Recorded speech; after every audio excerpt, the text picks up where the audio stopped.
Assalamualaikum warahmatullahi wabarakatuh. Biar agak hangat sedikit, sekali lagi ya. Assalamualaikum warahmatullahi wabarakatuh.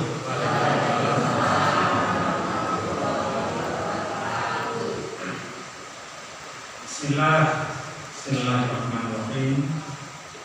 Alhamdulillahirrahmanirrahim. Assalatu wassalamu ala nabiyyina Muhammadin wa ala alihi wa ashabihi ajma'in wa ala man tabi'ahum bi ihsanin ila yaumiddin.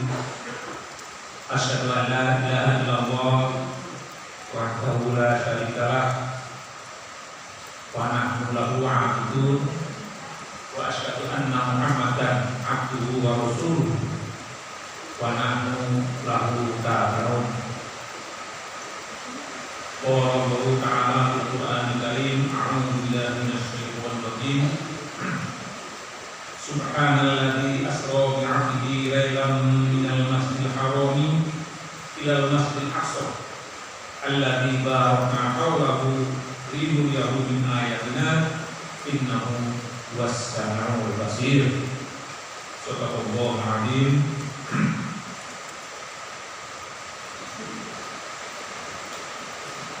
Bapak-bapak, ibu-ibu yang hadir pada majlis yang terhormat ini, Masjid Al-Abror. Ini sebelumnya saya mohon izin dan minta ini saya pakai bahasa Indonesia, bahasa Jawa, apa bahasa Arab? Apa bu? Aku deh,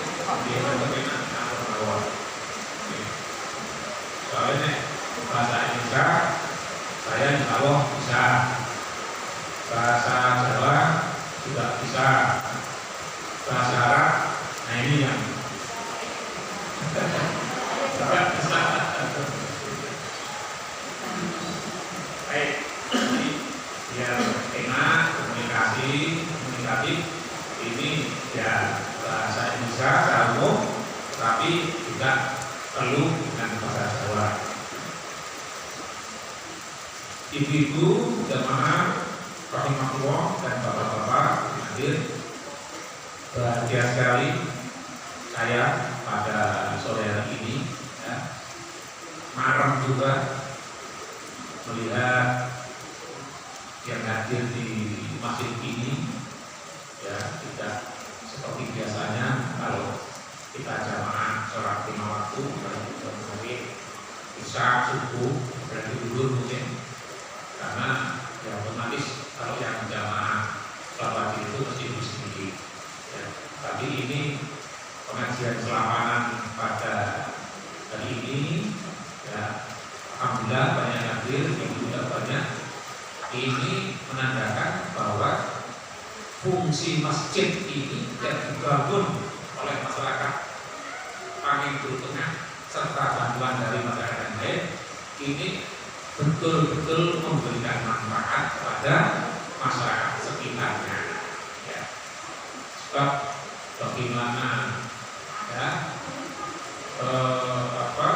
sedih dan kecewanya kita, Pak Haji Sukawin, Pak Haji Johari dan yang lain-lain yang mereka itu memprakarsai menjadi pembangunan masjid ini, bahasa rampung sudah dimegah, dan itu orang tahu jamaah, orang tahu pengajian, dan itu berarti kemakmurannya kurang, kemarin manfaatnya oleh tetangga maka kita tidak ada. Nah ini tentu tidak kita harapkan. Kalau insya Allah dengan panjenengan rawuh ikut memakmurkan masjid ini, insya Allah panjenengan yang hadir juga dapat pahala, yang membangun, yang memparasai, yang ikut iuran, ikut infak, ikut bersedekah untuk pembangunan masjid ini juga dapat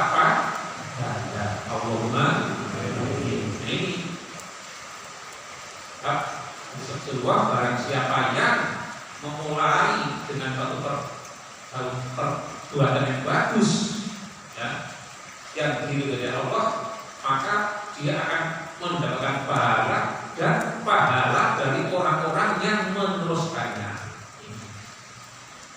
Inilah yang dinamakan dengan pahala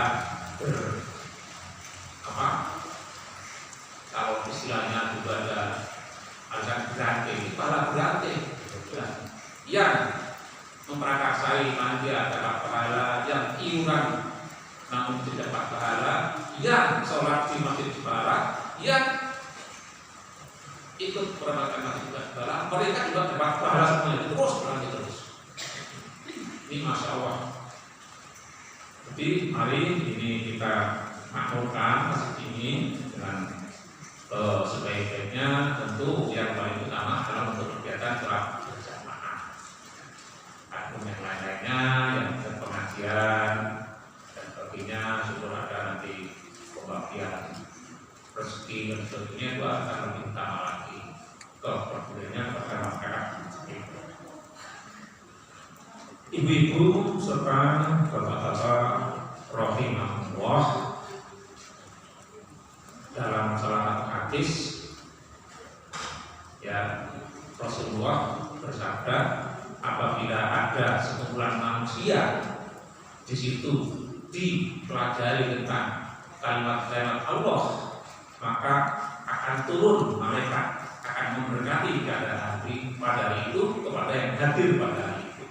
Jadi Bapak Ibu sekalian, ini kita dihadiri juga oleh para malaikat yang memberikan, mendoakan kita semua dapat rahmat dari Allah Subhanahu wa taala.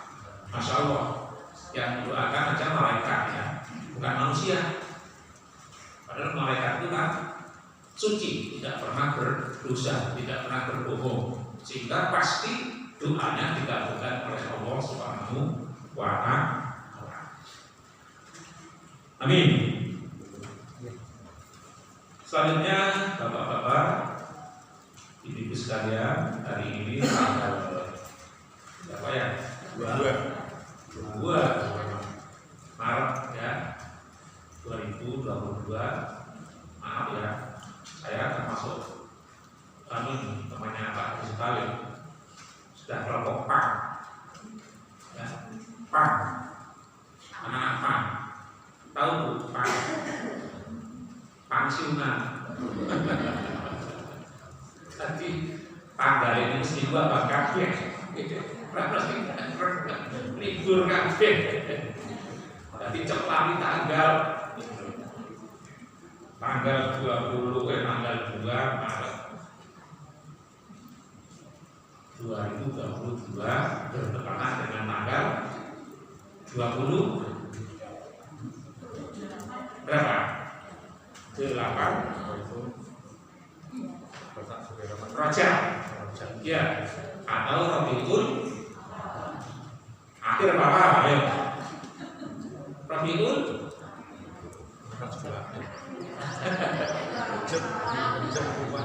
Rabiul akhir atau Rabiul Tsani ya, Rabiul Tsani boleh, Rabiul akhir juga boleh, sama ya.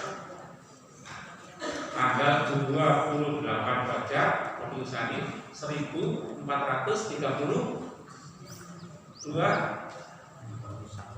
Hijriah. Benar? Betul. Tahun Hijriah tahun pinter ini. Tahun berapa Mas Anu? 1443. 1443 ini. Tahun Hijriah kita lupa. Tahun Masehi berapa sih ngapal? Perlu juga tahun Hijriah. Tahun Hijriah itu 1433. Berarti Rasulullah Nabi Muhammad SAW sudah 1433 tahun sampai sekarang dalam mengemban, setelah beliau diutus oleh Allah Subhanahu wa taala untuk menyebarkan agama Islam. Bapak Ibu jamaah rahimahullah, ini juga bertepatan dengan yang biasa dilaksanakan di desa, peringatan Isra Mi'raj Nabi Muhammad Sallallahu Alaihi Wasallam. Ya, kalau kita nanti dihubungkan ke sana begitu saja lah. Ya. Sebab intinya peringatan itu bukan perayaannya, peringatannya, tapi adalah apa? Substansinya, intinya melaksanakan apa maksud tujuan Isra Mi'raj itu. Tadi di awal sudah saya bacakan firman Allah Subhanahu wa taala, a'udzubillahi minasyaitonir rajim, subhanalladzi asra, maha suci Allah, asra yang telah menjalankan waktu malam, tapi menjalankan waktu malam tingkat tinggi dengan hambanya yaitu Muhammad sallallahu alaihi wasallam, lailan minal masjidil haram, dari Masjid Haram ila Masjidil Aqsa, menuju ke Masjid Aqsa. Masjid Haram itu berada di Mekah, Masjidil Aqsa berada di Palestina. Jaraknya berapa ratus kilometer? Berapa kilometer? Kalau dalam hadis itu dilihatkan waktu itu kalau naik kuda atau unta itu kan belum ada pesawat, ya, belum ada mobil, itu ditempuh dalam waktu 40 hari. Ya, 40 hari dari Mekah sampai ke Palestina itu kalau jalan darat dengan naik kuda atau unta itu waktunya 40 hari, 1 bulan 10 hari. Kira-kira berapa kilo? Mungkin Jakarta Surabaya mungkin ya. Tidak tahu. Nah ini. Alladzi barakna haulahu, yang kota itu telah kami berkahi sekitarnya. Di sekitar kota Mekah itu memang diberkahi oleh Allah Subhanahu. Li nuriyahu min ayatina. Tujuannya apa? Untuk memperlihatkan tanda-tanda kekuasaan kami, ya kekuasaan Allah Subhanahu wa taala. Innahu was-sami'ul basir. Sesungguhnya Allah itu zat yang maha mendengar dan maha mengetahui. Bapak Ibu sekalian, ini yang dijadikan dasar peristiwa Isra. Jadi malam itu ada 2 peristiwa, kali peristiwa sepindah perjalanan Muhammad saking Mekah ke Palestina, mari terus dari Palestina lanjut naik ke atas yang namanya Mi'raj, itu naik ke Sidratul Muntaha. Kayak itu nggak bisa digambarkan itu berbagai macam. Ada dalam hadis katanya langitnya ke-7. Sidratul Muntaha sudah mungkin ya sudah luar angkasa ya. Itu hanya dalam waktu satu malam. Ini dasar terjadinya peristiwa Isra. Tapi sebelum saya memulai lebih lanjut, tanya, mari Bapak Ibu sekalian kita awali lah ya pertemuan kita pada malam hari ini ya, malam sore hari ini dengan kita bersama-sama membaca syahadat. Kita awali, ini namanya tasdid, memperbarui iman kita. Tidak apa-apa. Oke. Bismillahirrahmanirrahim. Asyhadu an la ilaha illallah. Saya menyaksikan bahwa tidak ada Tuhan yang berhak disembah selain Allah Subhanahu wa taala. Wa asyhadu anna Muhammadar Rasulullah. Dan saya bersaksi bahwa Muhammad itu adalah utusan Allah. Raditu billahi robba. Saya telah ridho Islam menjadi agama, Allah menjadi Tuhanku. Wa bil islami dina. Dan saya ridho Islam agamaku. Wa bi Muhammadin nabiyyan wa rasulah. Dan saya juga ridho Muhammad menjadi nabi dan utusan Allah. Amin. Alhamdulillah. Kenapa saya perlu mengulang kembali, mengajak para ibu semuanya hadir untuk mengulangi kalimat ini. Walaupun mungkin kalimat ini sudah sering kita ucapkan, ya. Paling tidak kalau kita sholat 5 waktu, gitu. Atau nek sing jarang sholat, atau bahkan tidak pernah sholat, paling tidak pada waktu kawin nikah, gitu. Dituntut Pak kok dulu. Perlu ini Bu, karena apa? Ini nanti akan jadi saksi bagi saya, Bapak Ibu yang hadir ini, ya, yang hadir. Mungkin di antara kita ini pasti dan ini pasti ya, ada yang meninggal dunia lebih dulu. Nah, di kalian nanti toh, ada yang meninggal dunia lebih dahulu.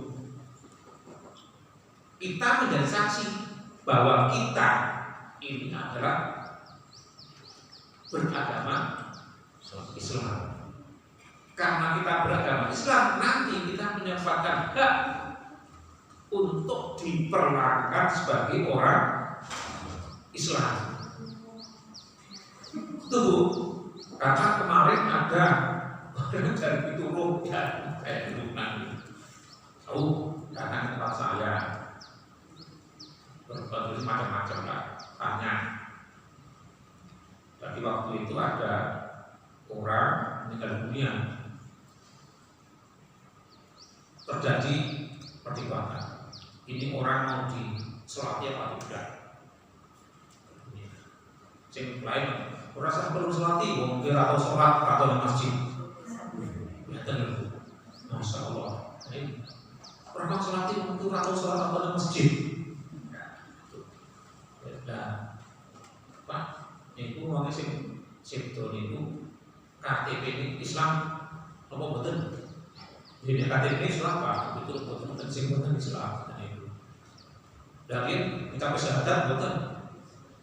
Kayak bahwa nikah pulang tertidur dengan Pak Guru, kita bersahadat. Berarti beragama Islam. Beragama Islam berarti berhak untuk diupacarakan secara agama Islam. Jenazahnya disolati, ya dimandikan, dikafani, disolati, didoakan. Tapi nanti kalau tidak begitu, sering terjadi seperti itu. Apalagi kadang-kadang antara keluarga yang dalam keluarga itu bermacam-macam agamanya, orang tuanya Katolik, ya, istrinya Katolik, tapi dia Islam. Nah itu sering begitu. Sepanjang dia masih beragama Islam dan pernah mengucapkan agama Islam, belum pernah dipraktis untuk pindah agama lain, maka dia berhak untuk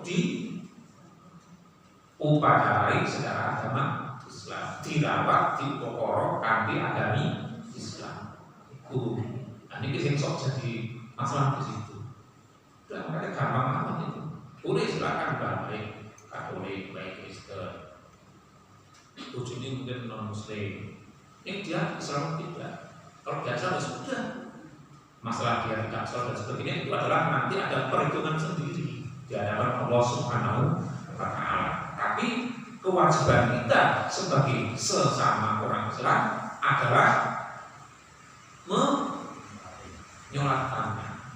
Wajib kifayah. Kalau nggak ada yang menyolatkan, semua berdosa. Ini penting, Bu, penting. Makanya saya ingatkan ya.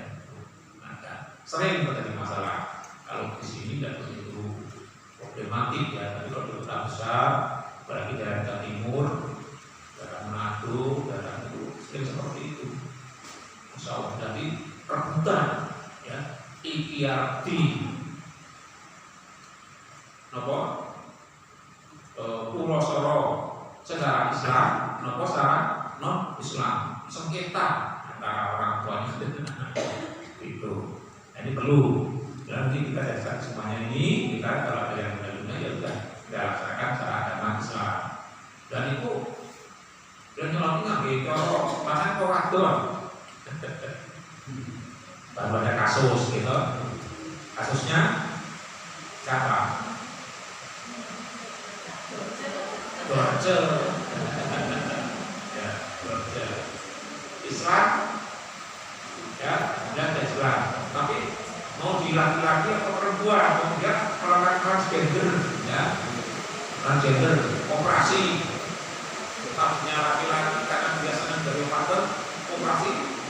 Aku bicara itu sebagai faktor. Alat kelaminnya apa juga nggak tahu bahwa itu perempuan. Tapi kita kembali ke hukum asal, asalnya. Dia dulu didalilkan dalam keadaan laki, maka harus di pulau sorot dimana antara laki nanti. Ini Bapak, Ibu, Saudara, rahimahullah, tadi yang pertama itu. Jadi kenapa kita perlu menjadi saksi di antara kita supaya nanti jelas bahwa kita itu dalam keadaan Islam. Masalah jarang sholat atau tidak pernah sholat atau sholatnya hanya setahun 2 kali, ya contoh, atau berpikir atau curhat, atau tambah telur dan jumatan, itu urusan pada Allah tanggung jawab. Tapi kita sesama orang Islam berkewajiban untuk memperlakukan dia selaku orang Islam. Satu, poin. Bapak Ibu jamaah rahimahullah. Kemudian yang kedua, bahwa Rasulullah SAW itu sudah bersabda, hak orang Islam bagi orang Islam yang lain. Artinya kalau haknya orang Islam berarti kewajiban orang Islam yang lain. Itu ada otomatis ada yang diterima dan berkenan. Yang pertama apa? Yang pertama, idza laqitahu fasallim. Apabila kamu bertemu dengan sesama orang Islam, maka fasallim, ucapkanlah salam. Artinya ketemu kalian dengan Islam, adalah pasar, assalamualaikum. Piye kabare? Tadi coba yang wis berdirikan sunat, sira ketemu. Yang kancane sekolah, ya, sira anakmu. Kita mau kampung, terus omah guru itu baru. Tapi yang pertama diucapkan adalah salam. Idza tahu fasallim. Apabila bertemu maka ucapkanlah salam. Tuh. Terus yang diucap salam gimana? Wajib menjawab, wajib hukumnya. Jadi kalau ada orang ucapkan salam pada kita jangan diam saja, wajib jawab. Assalamualaikum, waalaikumsalam. Mau dilengkapi lagi boleh. Assalamualaikum warahmatullahi, waalaikumsalam warahmatullahi, juga jawabannya. Yang ucapkan assalamualaikum warahmatullahi wabarakatuh, waalaikumsalam warahmatullahi wabarakatuh. Yang ucapkan assalamualaikum warahmatullahi wabarakatuh, gimana? Nah, itu nggak ada sebenarnya dari Allah. Jadi salam yang dicontohkan Nabi itu cukup assalamualaikum warahmatullahi wabarakatuh. Ta'ala nggak usah, ya, tambah-tambah. Rasulullah sudah memberikan yang terbaik, kita tinggal menyontoh saja. Yang pertama itu. Kemudian yang kedua, fa'idha ta'aka wajib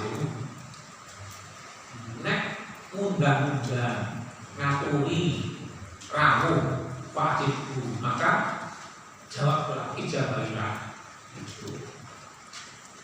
Kalau bisa, kalau ada udur ya tidak apa-apa, katakan. Ya undangan apa saja, jangan hanya undangan manten saja. Jadi undangan lainnya kalau itu jamin itu umum. Pak tidak ada wajib apabila mengundang tamu maka dapat. Artinya kalau panggil juga perlu jawab, jangan diam saja. Bukan hanya khusus undangan manten atau undangan apa tahlilan, undangan apa, undangan lain. Dipanggil pun juga harus jawab. Itu. Pas mungkin, oh dia berstudi ya gitu. Jangan diam saja.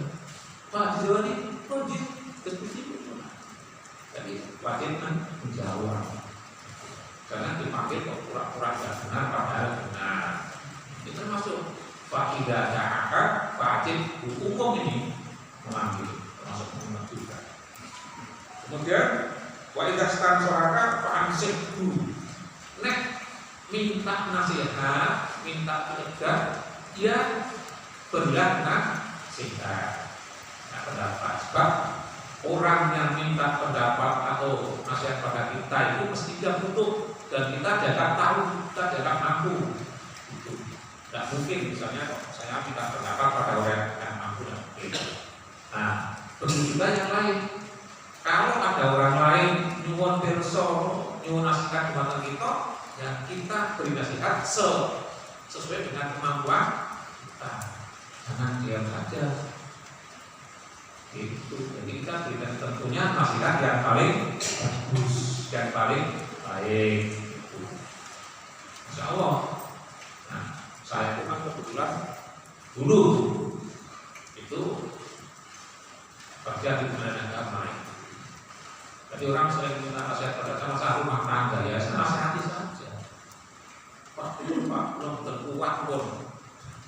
Nanti kadang-kadang harus sabar kayak gini. Berikan nasihat yang terbagus. Berikan nasihat, ansih itu kewajiban. Jadi kita juga begitu kalau ada orang lain minta nasihat, kita harus memberikan nasihat. Wa idza atisa paham dawah pasamit apabila dia bersih ya, wahid pahami dawah kemudian dia mengucapkan alhamdulillah pasamit maka janganlah doakanlah. Jadi ada orang yang wahid alhamdulillah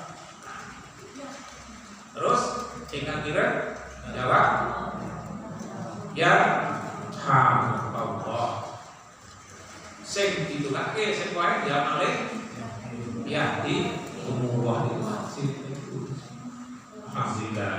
Jadi alhamdulillah itu sing kira biar kamu Allah rezeki panjenengan itu paling rahmat jadi Allah Subhanahu wa taala sing ditulake ya malih ya di umur mungkin panjenengan ugi dipun paringi hidayah dekat dari Allah Subhanahu wa taala. Masya Allah. Tadi orang Muslim itu janjane luar biasa. Anak ini dungake apik-apik. Mula enggak boleh dulu. Betul ini kita dungake yang sanes donga sing elek. Sing awon, enggak boleh. Betapapun kita bencinya kepada Allah, pada orang tersebut. Oke. Umpama toh tidak mau berbuat baik, berikanlah doa. Muka-muka bisa maringi tuduh. Muka-muka bisa maringi sabar. Jadi kita tidak boleh mendoakan orang lain dengan doa yang jelek. Sebab apa? Kalau pas doa itu diijabah Allah akan terjadi betul. Ya kalau itu kita pada orang lain, kalau orang lain pada kita sama kan? Makanya kita tidak boleh tubuh, dengan wong yo, kaki itu masing, bukan sama berjek. Jadi kita harus mendoakan yang terbaik. Apa boleh? Faidah marido. Ta'udu nek sedulurmu sing diterima Islam berat sakit fa'udu tili ono nuweni besuk tiang berat itu termasuk perintah Rasulullah Shallallahu Alaihi Wasallam. Jadi tapi pun pasang ini yang zaman COVID sedang salah ini namanya darurat, gitu. Jadi macam bayangkan tak usah ilmu kesehatan teman-teman ya, tak usah itu nggak kemah. Oh, enggak. Jangan kembali dengan terima Allah SWT. Yang terakhir, tidak kata tapi dulu. Nek wis sedo mata tapi mongko terno tekan kuburan. Ning kono dhewe tapi ini tapi karena terno antarkan sampai kuburan. Mila sebetulnya kita bertakziah itu bukan sekedar hanya takziah datang ke rumahnya memberikan hiburan, tapi juga yang lebih utama lagi kalau kita bisa ikut mengantarkan sampai ke makam Pak itu yang Nabi ceritanya nek ana wong sedo kita datang takziah Banyuwangi itu gambarnya sak kira sak gunung ning nek kersa mau mengantarkan sampai ke makam ke kuburan itu pahalanya 2 gunung itu ya kebanyakan kita hanya keluarga. Ini Bu, jadi nanti yang membedakan antara hak orang Islam dengan bukan orang Islam.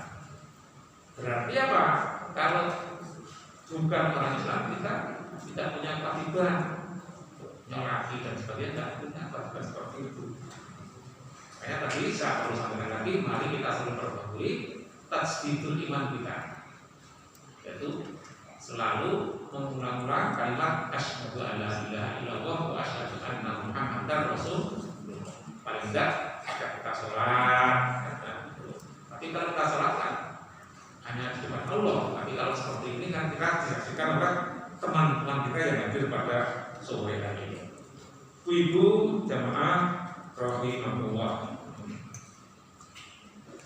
Sekarang kaitannya dengan Islam ya.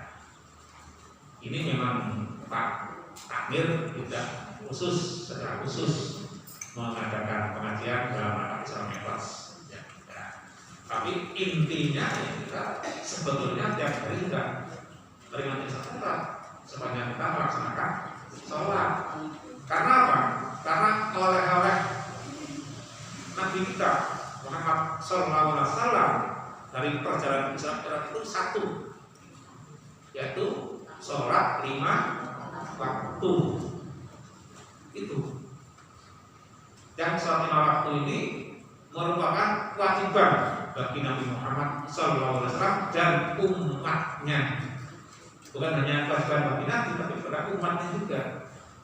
Maka kita juga mengikuti apa yang diperintahkan kepada Nabi untuk tidak melaksanakan itu sholat 5 waktu.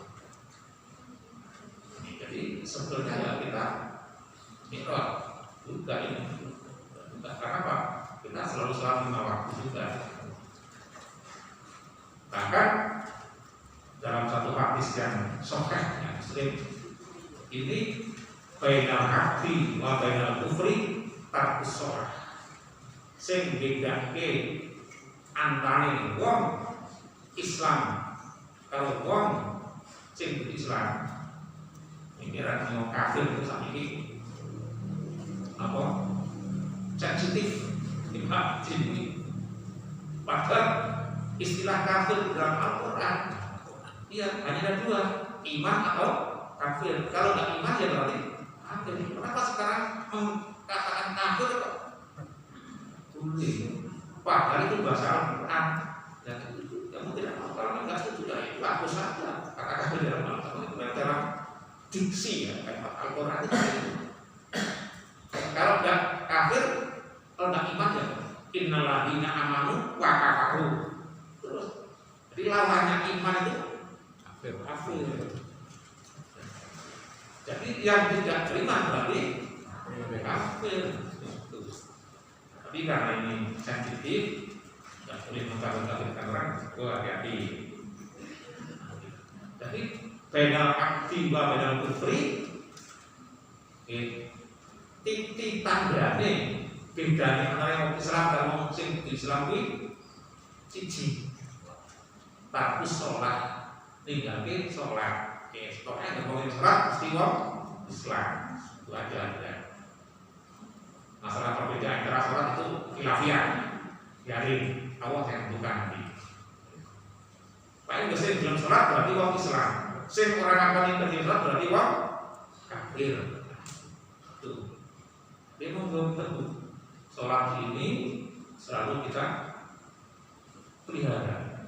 Banyak sekali hadis Quran yang memerintahkan agar kita selalu memelihara sholat. Hafidhu ala sholati wa sholatil wusta.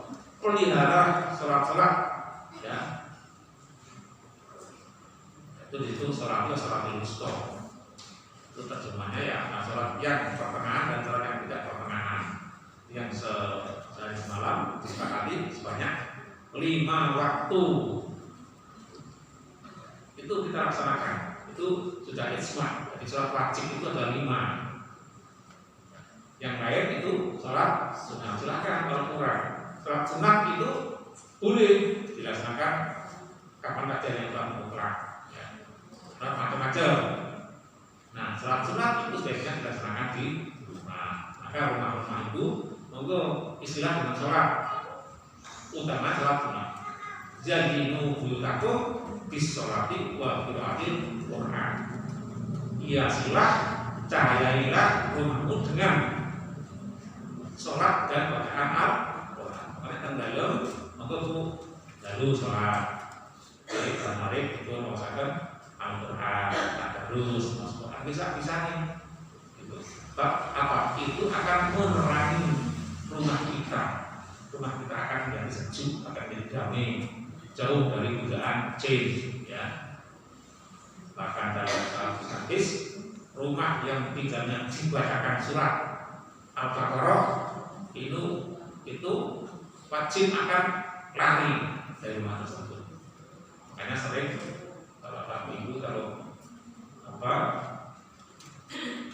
mesruti dalam mesin anyar sebaiknya itu dengan baca Quran, ya.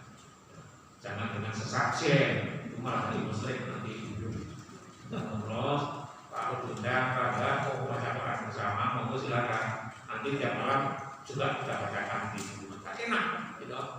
Habis kemarin dengan suara Al-Quran berkata, A'udzubillahi minasyaitonir rajim. Bismillahirrahmanirrahim.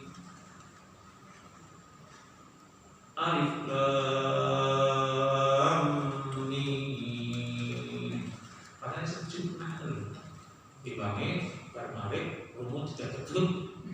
Apa? Dangdut.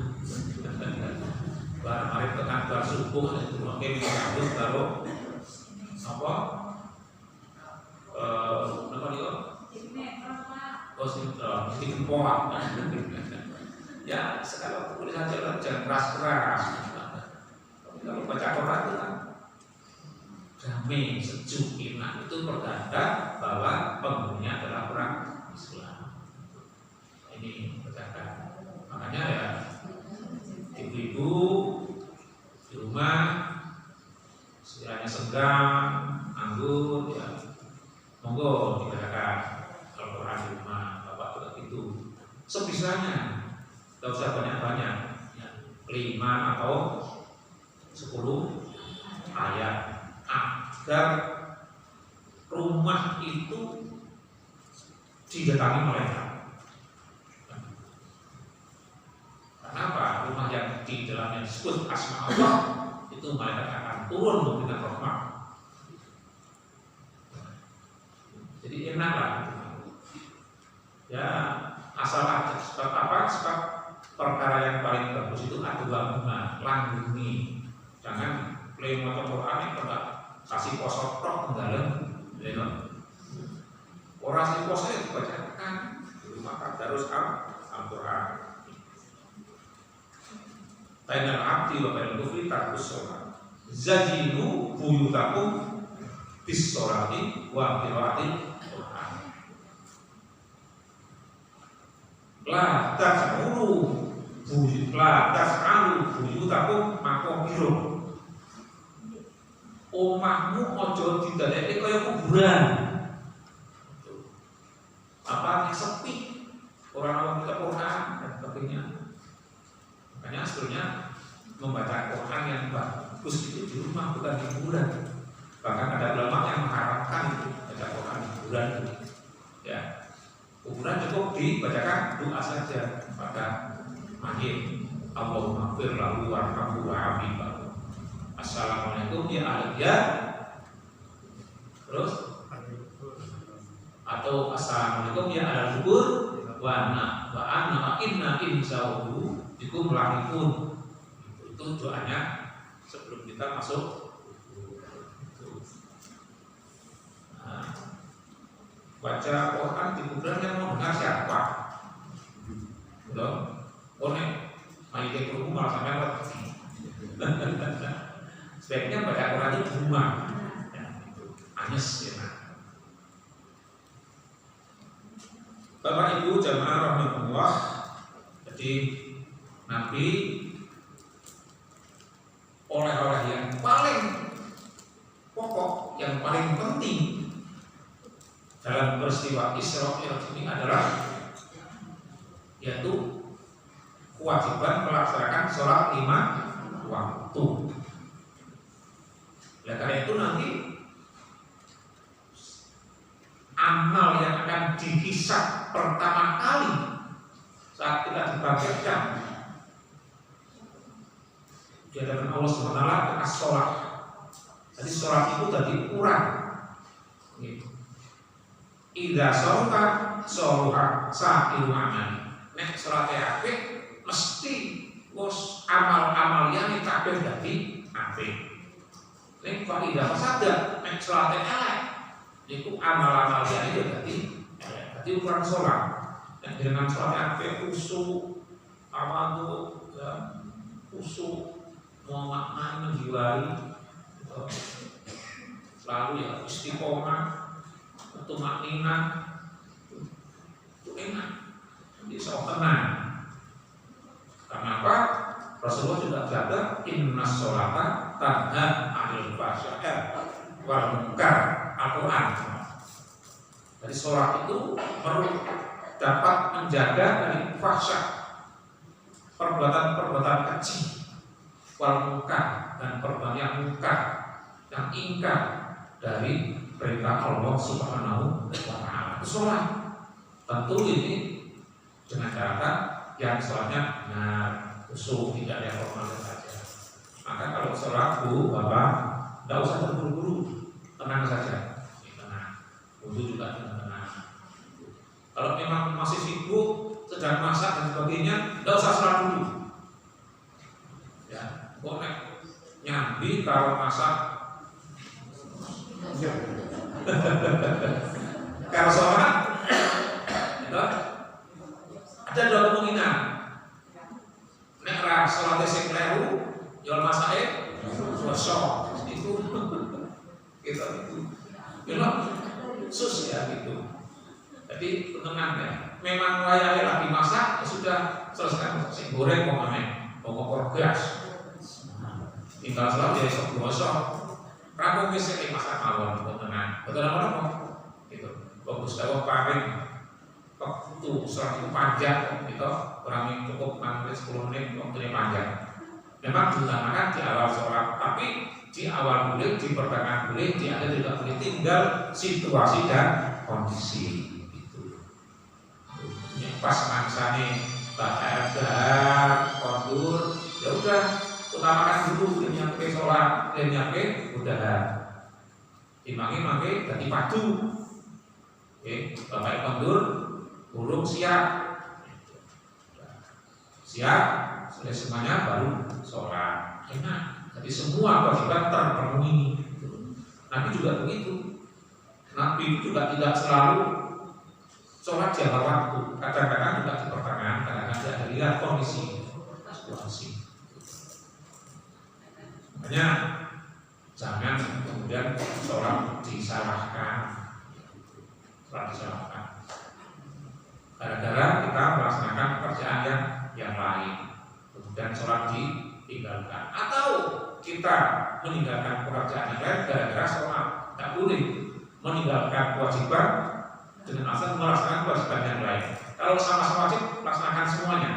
Ya, sama-sama wajib melaksanakan semuanya. Melayani bapak juga wajib, bagi seorang ibu melaksanakan sholat juga wajib. Maka diatur bagaimana caranya. Makanya dalam Islam ibu-ibu itu tidak diwajibkan untuk jamaah di masjid. Gunanya itu supaya ibu di rumah, jaga rumah, ngomong putro, ngawasi putro, mempersiapkan masak, mempersiapkan darahnya bapak-bapak. Lu ingatkan betul untuk pahala sholat jamaah, tidak apa-apa. Tapi ibu dapat pahala mendidik anak, dapat pahala melayani suami. Sudah ada orang sendiri, gitu. Dan ini jangan nyari, gitu. Pak, banyak kata pulau yang makin betul di kantor. Ganjarannya jamaah sholat, tidak apa-apa. Nanti itu akan diberi ganjaran diri dari ibadah yang lain. Apa? Melayani suami juga ibadah. Jaga rumah juga demi kebersamaan, keamanan beribadah juga. Sebab semua yang baik itu dan itu di nomor Allah itu adalah ibadah. Jadi jangan khawatir kok nanti berangkat masjid semuanya lah rumahnya nanti jadi keamanan, ada pencuri dan sebagainya. Nanti itu. Yang selanjutnya jadikan sholat sebagai apa? Penenang. Sebagai cara kita untuk mendapatkan ketenangan, yaitu dengan sholat. Maka Rasulullah setiap ada masalah beliau melaksanakan sholat. Itu. Sholat. Disobri wa sholat, sabar dan sholat. Silakan. Itu yang namanya sholat mutlak. Jadi kok misalnya ya asal tidak dilaksanakan di waktu-waktu haram. Misalnya ini pada sholat asar itu tidak boleh melaksanakan sholat sunnah. Kemudian setelah melaksanakan sholat subuh sampai waktu duha itu juga tidak boleh untuk melaksanakan sholat sunnah. Setelah itu boleh semuanya. Sholat sunnah. Bingung, udah ambil air itu sholat. Itu namanya sholat sunnah mutlak. Boleh dilaksanakan kapan saja. Yang tidak tergantung dengan waktu dan niat. Pokoknya sholat. Dulu ada salah seorang sahabat yang setiap ada ketemu dengan Nabi itu sholat. Lalu Nabi pernah bersabda, wahai sahabat, tahukah siapa di antara orang yang masuk surga yang orang surga? Ini orang yang selalu melaksanakan sholat. Sunat punya dia, jadi dia merupakan sholat itu. Jadi sholat itu memang jadi media sarana komunikasi kita antara kita dengan Allah Subhanahu wa Ta'ala. Makanya sholat itu juga diistilahkan dengan doa. Jadi sholat itu dungo jadinya ibu. Dalam sholat juga disini dungo kabeh. Sholat jenazah dungo kabeh ini. Jadi umpamanya bar sholat jenazah tidak tahlil tidak apa-apa. Wong dalam sholat itu sudah doa itu. Ya, gitu. Misalnya sholat jenazah bareng-bareng tidak tahlil tidak apa-apa. Mau tahlil tahlil itu aja monggo silakan. Tapi Nabi Rasulullah sudah cukup dengan itu. Karena apa? Sholat jenazah itu juga intinya doa sudah. Coba dari mulai pertama. Setelah takbir Al-Fatihah. Setelah takbir kedua sholawat ya Nabi. Doa enggak tuh? Doa. Setelah takbir ketiga doa juga. Allahumma fir lahu warhamhu wa'afihi wa'fu anhu. Nek lanang nek wadon adalah doa enggak itu? Doa juga. Setelah takbiran keempat, Allahumma la tahrimna ajrahu wa la tahrimna ba'dahu. Doa juga. Makanya kalau kita melaksanakan sholat jenazah, kalau dulu misalnya pada waktu hidupnya kita pernah berbuat dosa pada orang tersebut, kita belum pernah minta maaf, itu gugur dengan sholat jenazah. Karena dalam sholat jenazah itu ada doa yang namanya kafaratul ghibah. Allahumma ighfir lahu warhamhu wa'afihi wa'fu anhu. Itu makanya Nabi pernah ditanya, ya Rasulullah, bagaimana kalau saya pernah berbuat salah, berbuat dosa terhadap orang, tapi orang itu saya belum pernah minta maaf dan orang sudah meninggal dunia, bagaimana caranya? Itu dengan doa, namanya doa kafaratul ghibah. Allahumma firli walahu atau Allahumma lana walahu. Ya Allah, ampunlah saya dan juga dia. Itu namanya doa kafaratul ghibah. Jadi kita memintakan ampunan pada orang tersebut, ya, minta ampun pada diri saya sendiri dan pada orang yang kita ghibah. Itu dalam salah satu hadis di Bulughul Maram ada, di Subul Salam juga ada. Itu doa ghibah. Kalau misalnya kok lupa bahasanya sudah tuh bersama mungkin pro paling yang penting lalu kita si naik minggu di berbagi sangat mudah mendoakan dia diampuni. Itu caranya. Kalau kita pernah mungkin merasa pernah berbuat salah pada seseorang, kita belum sempat ketemu, belum pernah minta maaf, kalau orang tersebut tidak diketahui atau sudah meninggal dunia, yaitu caranya dengan doa kafaratul ghibah. Mungkin enggak? Mungkin sekali, karena kita orang itu kan bergaul ya sama manusia. Kadang mungkin pernah mengucapkan sesuatu membuat dia tersinggung, sakit hati dan sebagainya. Maka jangan-jangan juga selama masih hidup untuk minta maaf. Jadi minta maaf juga perlu nunggu Idul Fitri setiap saat. Nah, begitu salah langsung meminta maaf. Orang minta maaf abad banget kadang-kadang gitu. Abad nih, kalau paling kerja abad kadang-kadang minta maaf itu. Waduh, nah ini beberapa fungsi dari sholat. Udah itu sholat. Yang penting kita sholat, kalau Islam itu sholat. Pak, sholat itu dapat dilaksanakan oleh semua orang. Orang sakit, orang kaya, orang miskin, ya siapapun. Tapi kewajiban lain itu tergantung ya kemampuan. Zakat kan tidak wajib pada semua orang. Gitu? Anak betul duit bodoh. Wajib zakat betul. Sudah. Pergi haji.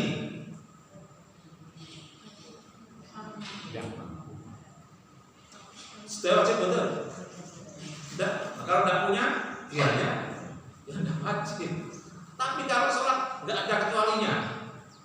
Nggak ada kecualinya. Sakit, sehat, miskin, kaya, rakyat biasa, pejabat, ini semua wajib sholat. Lupa, nek gerah pripun? Jadi samaran kalau ini nembe apa? Cocok beli, kita paku buatan teknik nanti ngadet, angin diserap buatan sangat, kalian enggak. Ini gitu. Pak, terus pun iki Pak. Rokok kula kudunen. Nggih janggut masya Allah lari karuan. Pripun iki kula wajib salat, wajib tetep salat. Lah mboten ketemu mboten sanggup turun. Nggih turun nggih sakit niku Pak. Miring. Nggih miring nggih sakit. Isolasi. Apa? Ngadeg ra iso, lungguh ra iso, miring ra iso. Isyarat. Mungkurep. Kita mungkurep ra iso. Isyarat. Napa? Awis sak bisamu lah ngono wae. Sak bisamu. Syarat. Sebab as-salatu adzikir juga, salat itu maksud zikir, ingat pada Allah Subhanahu wa taala. Jadi sholat itu tidak ada pengecualian, semuanya wajib. Yang sakit, yang sehat, yang tua, yang muda, perempuan, laki-laki. Tetapi kalau zakat, haji, puasa itu ada pengecualiannya. Hanya mereka yang mampu. Puasa kalau udah udur sekali, udah sepuh sekali, ya udah tidak kewajiban puasa. Itu. Ibu-ibu yang lagi halangan, nanti lahiran nifas dan sebagainya, nggak kewajiban puasa.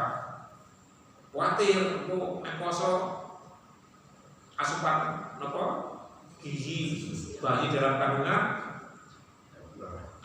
akan terganggu dengan ya udah nggak usah puasa. Bab apa? Prinsipnya dalam kaidah fikih itu la dororo wala diroro, tidak boleh membahayakan diri kita sendiri, tidak boleh membahayakan orang lain. Nah sekarang juga begitu, di Mekah sedang dilarang untuk melakukan umroh dan haji karena sedang wabah penyakit. Dan sudah kewajibannya gugur untuk tahun ini selama masih ada darurat. Nah, gitu. Gimana Pak kalau sampai meninggal dunia saya nggak bisa haji padahal saya nggak mampu ya karena ada darurat nggak apa-apa. Allah yang maha tahu. Jangan dipaksakan, jangan dipaksakan. Karena para pemerintah kita, negara kita, Arab Saudi juga sedang melarang kegiatan haji secara besar-besaran karena sedang ada wabah corona. Boleh seperti itu atau sedang dalam keadaan perang misalnya di sana dalam perang. Nah, Mekah sedang diserang oleh negara lain sehingga kalau berangkat ke Mekah bahaya. Berarti kewajiban haji sementara gugur karena dalam keadaan tidak aman. Bagaimana? Ya udah, namanya itu dan tidak kewajiban. Allah sudah mencatat ini. Makanya ini Bu, sekali lagi sholat ini nggak ada alasan untuk ditinggalkan. Sama sekali nggak ada alasan ditinggalkan. Tetap, dalam perjalanan, ribut, macam-macam caranya. Bisa dengan cara dengan musafir. Pak mau wudhu gimana sulit? Perjalanan nggak ada air. Bisa dengan tayamum. Dan lakukan itu apa ya Pak? Saking Jakarta berasa tekan mriki pun subuh. Tongko numpak kereta ekonomi, posisinya sekitar kita. Gitu. Pripun iki carane kula iso parek kita? Boleh enggak? Untuk kendaraan boleh saja Bu.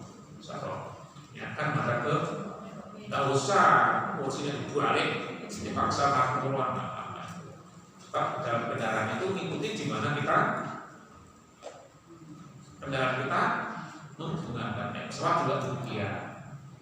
Jadi enak. Jadi jalan kita mempersulit. Sebab apa? Allah Subhanahu wa taala tidak akan memberikan kita kesulitan. Gitu. Semua pasti bisa.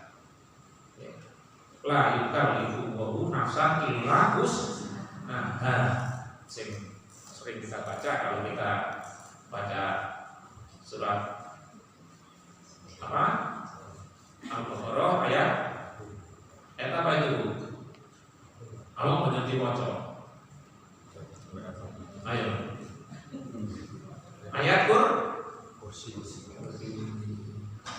Dan penutupannya itu kan gitu. Lah kata Al-Imam Kasabat surat terakhir di surat Al-Baqarah itu kalau nggak salah.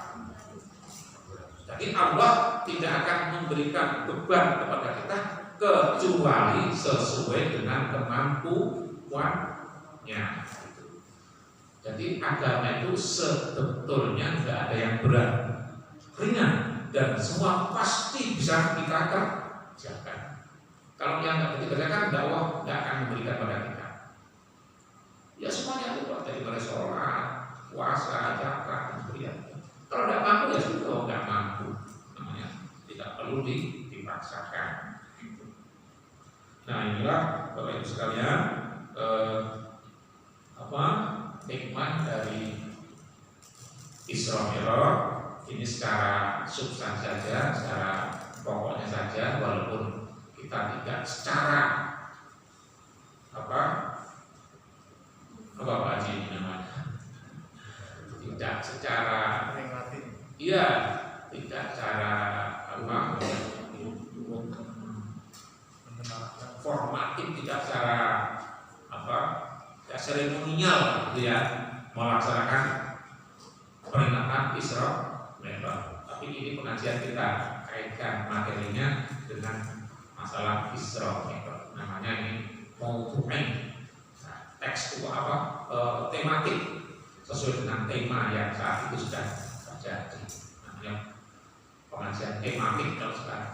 Sesuai dengan sesuai dengan ya keadaan lah. Ini sampai jam berapa Bu?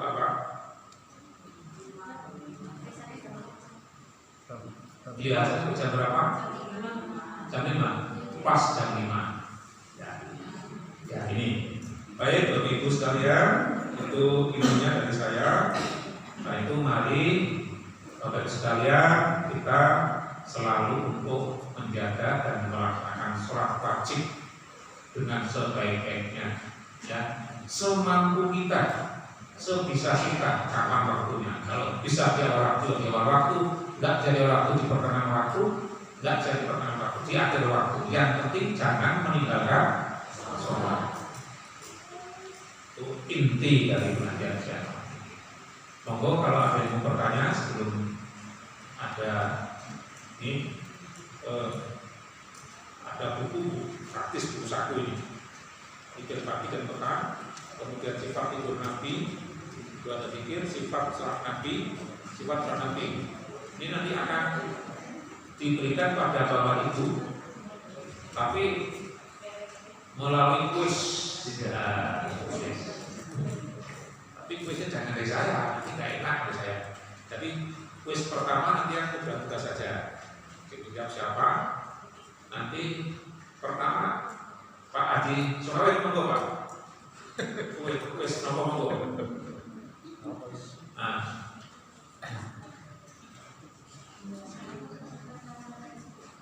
Ayo monggo. Nanti hadiahnya ini. Pun monggo sing gampang-gampang mawon. Ya, gampang-gampang. Ini nampun ya atau PMP. Kalau saya ini guru PMP juga. Kapan hari Isra Mi'raj kita merekati sebagai hari besar agama Islam? Dan bisa ngacung pernyataan Isra Mi'raj. Pernyataan Isra Mi'raj. Ngacung. Nah, ini. Nah, cepet-cepetan. Pertanyaan kedua dari Pak Haji Johari. Ini siapa pun Bu Johari.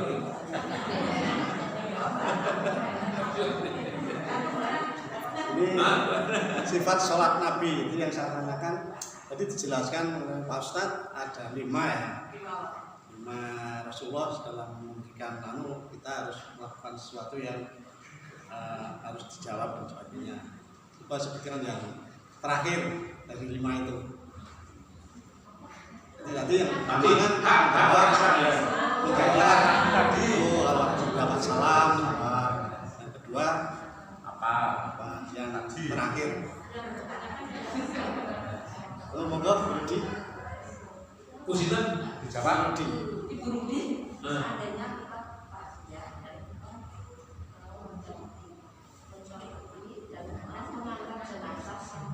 Wah, 100. Terima kasih. Oke, monggo Bu Rudi. Satu lagi, saya satu.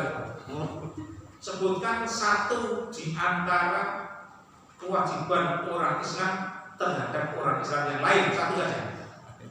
target dijelaskan. Ayo, ya satu saja. J, ini kan Bu Sinten? Bu Iqbal, Bu Iqbal. Monggo. mengucapkan salam jika mau bertemu. Sip. Ya. Ucapan salam apabila bertemu. Ya ini.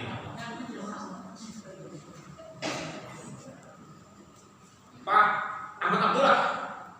terakhir. Masih ada satu ini. Oh, ada. Mas Amrum. Wis berhadiah. Sing gampang mawon nggih. Coba sebutkan rukun Islam yang ketiga. Ayo. Cepet. Rukun Islam yang ketiga.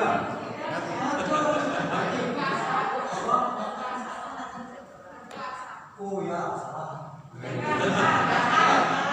Oh ini. Mas Agung. Nah, Mas Amru, ayo. Ini pemuda masjid. Pemuda masjid ini. Amalan yang pertama kali dihisab salat. Apa tadi pertanyaannya?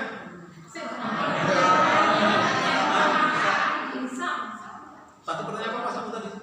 Amalan yang pertama kali dihisab. Oh, Jawabannya. jawabannya? Ya. Saya mau tanya ini. Ya. Satu saja Bu ya. Jangan. Di tempat duduk saya itu banyak dari ibu yang non-Islam. Ya. Di mana banyak ibu-ibu yang pagi-pagi selalu mendoakan di itu satu atau di grup mendoakan selamat pagi ibu-ibu, semoga ibu-ibu dalam keadaan sehat walafiat dan berkah Tuhan. Tuhan memberkati. Terus dari bawah kita amin. Dan seperti kita ini anggota grup apapun itu mengambil saudara. Terima kasih. Ya. Terima kasih. Jadi ini kasus nyata faktual ya. Lingkungan orang-orang manusia kita hidup di masyarakat itu. Kemudian mereka mendoakan. Itu doanya bagus apa enggak? Kenapa? Doanya bagus enggak? Oh ya, pokoknya baik, baik. Ya. Tidak apa-apa, jamin saja. Ya. Mengamini boleh. Boleh. Boleh. Waktu itu kan Amin itu kalau orang non muslim itu amin. ya. Kalau kita kan bisa amin. Ya. Kita kan bilang Ya. nah itu benar apa tidak? Ya. Jadi itu masalah bahasa. Bukan masalah bahasa. Jadi kalau orang sana ada yang aneh. Amin bukan i, tapi amin. Saya itu kan masalah bahasa. Sebenarnya dari suku kata yang sama, dari amin itu, cuma dari pengaruh bahasa, pengaruh suku, masuk daerah, kadang-kadang ya ada yang amin, ada yang amin, ada yang banyak boleh. Sebab itu intinya amin itu adalah semoga Tuhan Allah mengabulkan doa orang yang berdoa. Ya, boleh. Sama. Ya, cukup ya. Alhamdulillah. Terima kasih ibu-ibu semuanya. Sekali lagi saya mohon maaf kalau ada kekeliruan kata saya yang kurang sopan. Akhirnya mudah-mudahan Allah memberikan maaf kepada kita semuanya dan kepada Bapak Ibu yang hadir pada sore hari ini. Mari kita tutup pertemuan kita ini dengan bersama-sama baca doa kafaratul majlis. Ya, fungsinya atau gunanya kafaratul majlis itu kalau ada di dalam majlis itu